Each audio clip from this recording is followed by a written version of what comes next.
Saya Christian Grich, Anda menyaksikan obrolan malam. Ajudan pribadi alias Muhammad Akbar.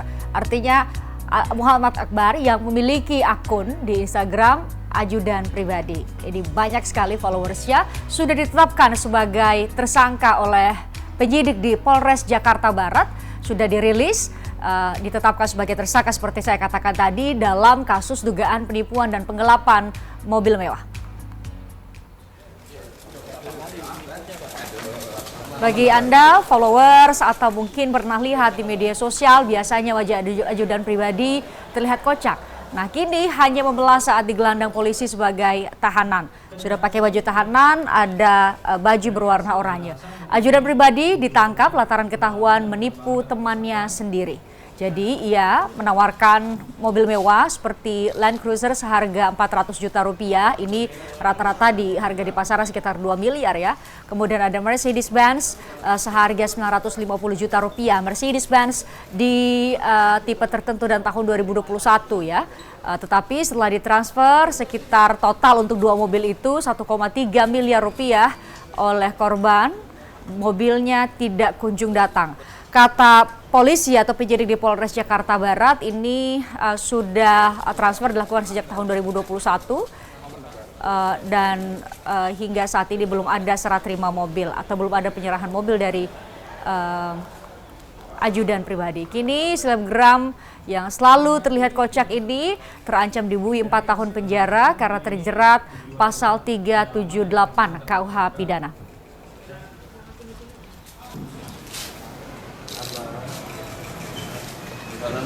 Kami melakukan serangkaian pemeriksaan terhadap terlapor. Terlapor mengakui perbuatannya telah melakukan tindak pidana penipuan dan atau penggelapan, sehingga penyidik kembali melakukan gelar perkara yang dipimpin oleh Kasat Reskrim dan Wakasat Reskrim untuk meningkatkan status terlapor menjadi tersangka berdasarkan dua alat bukti yang sah terhadap terlapor atas nama A, PB alias A alias ajudan pribadi. Setelah dilakukan pemeriksaan sebagai tersangka dan setelah selesai pemeriksaan dilakukan penahanan terhadap tersangka. Kita ke informasi lain, Presiden Joko Widodo memanggil Ketua Umum Partai Hanura Osman Sabtaodang, Menteri Pariwisata dan Ekonomi Kreatif Sandiaga Uno ke Istana Kepresidenan atau Istana Presiden siang hingga sore tadi. Siang tadi ya, kita mulai dengan agenda Presiden pada siang tadi. Presiden Joko Widodo memanggil Ketua Umum Partai Hanura tepatnya pada pukul 10 ya. Osman Sabtaodang tiba di Istana Kepresidenan atau Istana Presiden di Jakarta. Kemudian Jokowi dan Oso disampaikan atau menurut informasi yang kami peroleh menggelar pertemuan tertutup kurang lebih 1 jam. Menurut Oso, ia memang sudah lama berencana untuk bertemu dengan Presiden Joko Widodo. Kemudian pada sore harinya atau tepatnya pukul 15.30 ya, Jokowi juga memanggil Menteri Pariwisata dan Ekonomi Kreatif atau Menparekraf Sandiaga Uno. Sebelumnya isu reshuffle kabinet menguat setelah mantan Menpora Zainuddin Amali mengundurkan diri ya dari jabatannya tentunya sebagai Menpora. Kini Jokowi belum menunjuk Menpora baru. Akan ada Menpora baru ya saat ini memang untuk jabatan definitif atau penjabat definitif, tapi saat ini PLT-nya adalah Menko PMK atau Menteri Koordinator Bidang Pembangunan Manusia dan Kebudayaan. Di obrolan malam beberapa waktu lalu, kami sempat ngobrol dengan narasumber yang mau saya ajak ngobrol malam ini. Katanya memang ia menduga akan ada reshuffle tapi baru jelang Lebaran jelang Ramadan. Ini mau jelang Ramadan, isu reshuffle menguat lagi. Jadi saya mau ajak ngobrol lagi narasumber yang satu ini. Saya ajak Anda ngobrol, kita sapa bersama.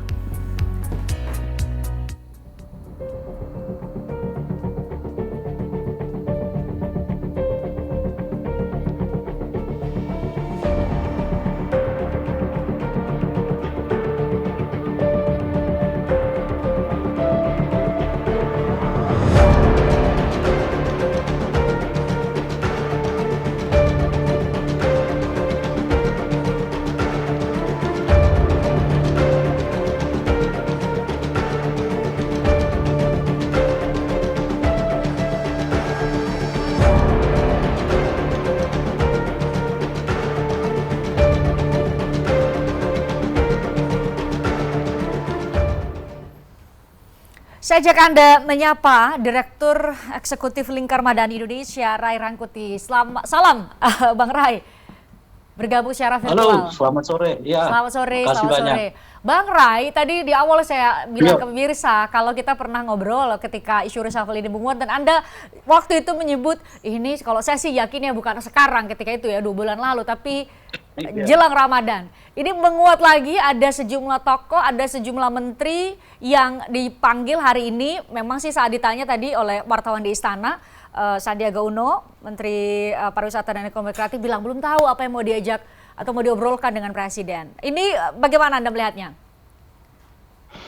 Iya, seperti yang pernah kita diskusikan di sini dan agak tegang ya karena ada Pak Mukhtar Ngabalin saat itu yang seolah-olah memastikan besok lusa itu akan ada reshuffle gitu.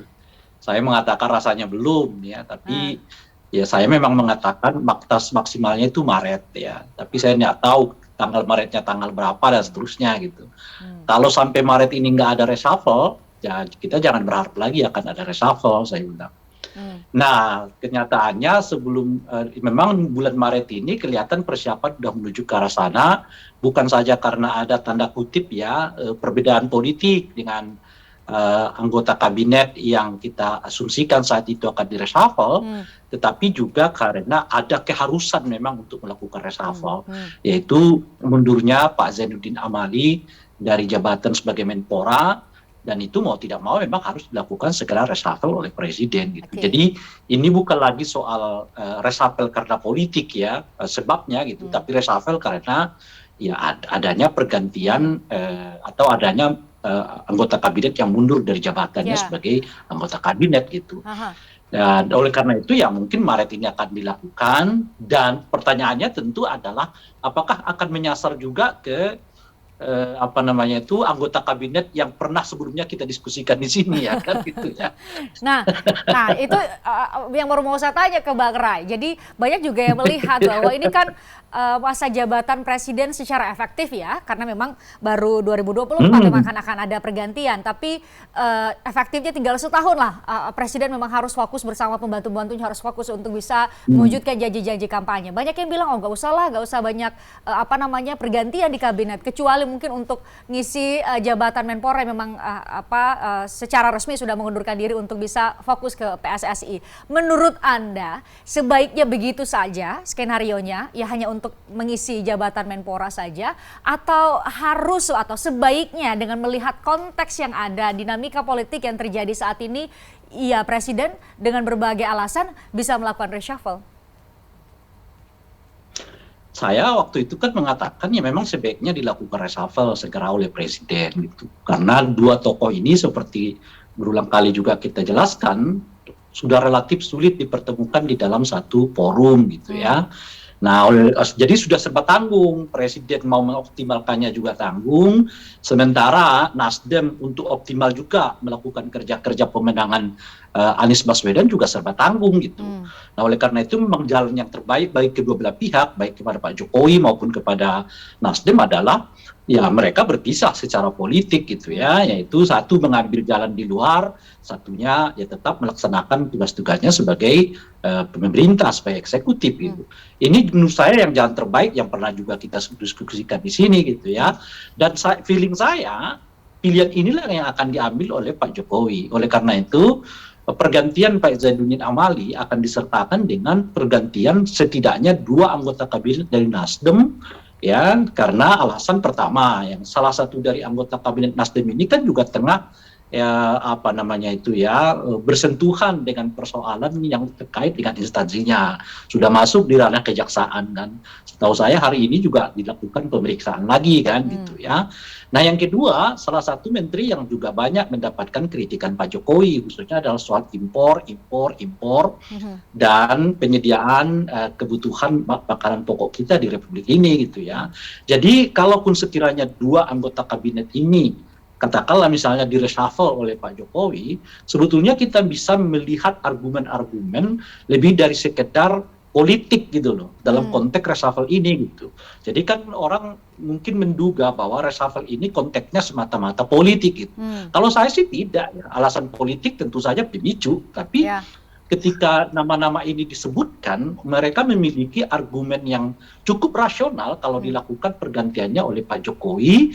Nah, masalahnya apakah akan digantikan oleh orang dari partai yang sama atau dari partai yang berbeda gitu. Nah, disitulah politik berbicara gitu loh. Tapi kalau faktor-faktor pendukung untuk melakukan tindakan objektifnya ini, menurut saya cukup gitu. Nah, cuman apakah Pak Jokowi akan menggantikannya dengan orang dari partai yang sama atau sebaliknya gitu. Nah, di sini politiknya. Nah, di sinilah Pak, menurut saya politik itu dipertimbangkan yang besar dugaan saya Pak Jokowi akan melakukan langkah mengambil orang yang di luar partai politik dari Nasdem gitu. Meskipun juga kita saat itu mengatakan Pak Jokowi nggak akan meresapel semuanya, mungkin akan diresapel 2 dari yang 3. Dalam hal ini Ibu Siti Nurbaya akan dipertahankan, ya karena saya menyebutkan tadi beliau cukup profesional, bagus, ya langkah-langkahnya juga banyak diapresiasi oleh kawan-kawan di berbagai tempat. Sehingga dengan begitu layak untuk dipertahankan oleh Pak Jokowi gitu. Selain skema atau atas alasan penggantian dengan berbagai alasan politik dan penilaian kinerja tadi, apakah mungkin menurut Anda dalam kurun waktu yang tersisa ini masih sama-sama jabatan presiden kocok ulang, dalam arti bisa jadi ada dari pos menteri seperti tadi misalnya, ya kita tidak berspekulasi, tapi Menparekraf diundang ke istana, apakah bisa bergeser ke pos lain? Menurut Anda itu juga mungkin dilakukan? Saya kira juga akan dilakukan oleh Pak Jokowi gitu. Jadi nggak hanya sekedar pergantian ansih ya, tapi juga melakukan reposisi di antara anggota kabinet, dikocok ulang gitu ya. Misalnya begini, Pak Zainuddin tentu akan diganti oleh orang dari Golkar sendiri gitu ya. Mungkin itu nggak akan dilepas oleh Golkar gitu. Tapi boleh jadi Menteri Pertaniannya akan diambil dari menteri yang lain untuk didudukan di tempat yang sama. Menteri Menko Imponya mungkin akan diambil dengan yang luar. Jadi boleh jadi akan terjadi pergeseran ini gitu. Nah, melihat perkembangan ini, ya besar dugaan saya juga ini akan terjadi reposisi dari menteri yang satu ke menteri yang lain gitu ya. Meskipun reposisinya agak terbatas ya. Jadi 3 kursi kosong akan diganti, tapi pergantiannya bersifat reposisi. Dengan bahasa yang lain mungkin ada 1 atau 2 anggota kabinet yang direposisi oleh Pak Jokowi setelah ini gitu. Saya sendiri sih membayangkannya begini, Mbak Christian ya. Jadi Golkar, Menteri Pemuda Olahraga mungkin digantikan oleh TBAC Hasan Sazali namanya, dari Golkar juga. Sekarang saya saya nggak tahu itu komisi. Ya, kenapa saya mengatakan itu? Ya memang ini orang muda, bagus, aktivis 98 gitu ya. Kemudian juga cukup dekat dengan Pak Airlangga, setahu saya saat ini gitu ya. Nah, yang kedua adalah mungkin Menteri UMKM dalam hal ini Teten Mas Duki akan digeser ke Menteri Pertanian gitu. Kenapa diserahkan kepada Mas Teten? Karena saya kira Pak Jokowi ingin mengamankan Menteri Pertanian ini tidak lagi berasal dari partai politik. Karena ini strategis. Ya, dan strategis dan sangat politis juga Menteri Pertanian ini gitu. Dan kalau kita lihat kalau kita lihat 4 partai pendukung, bahkan mungkin Pak Jokowi, bahkan mungkin 5 ya dari katakanlah 6 itu semua mengambil jabatan politik yang berimplikasi hubungan langsung dengan publik gitu. Misalnya Golkar itu akan mempertahankan terus tuh Menpora gitu. Misalnya PKB akan mempertahankan terus tuh Menteri Desa gitu kira-kira ya. Kemudian PDI akan mempertahankan terus tuh Menteri Sosial gitu. Ya. Nah, sementara Nasdem akan mempertahankan terus itu Menteri Pertanian gitu. Jadi kalau kita lihat anggota-anggota kabinet ini masuk ke dalam struktur kabinet, ini memang ngambil satu kementerian yang membuat mereka akan populer pada sektor-sektor tertentu. Ini persoalannya dengan elektoral ya, betul, Bang Ray ya. Baik. Betul. Nah, karena Nasdemnya udah keluar, jangan lagi ini ditempati oleh partai politik yang membuat mungkin yang lain akan tanda kutip ya cemburu loh, kok dia bisa ngambil 2 kursi kabinet yang memungkinkan dia menguasai 2 sektor gitu loh kira-kira.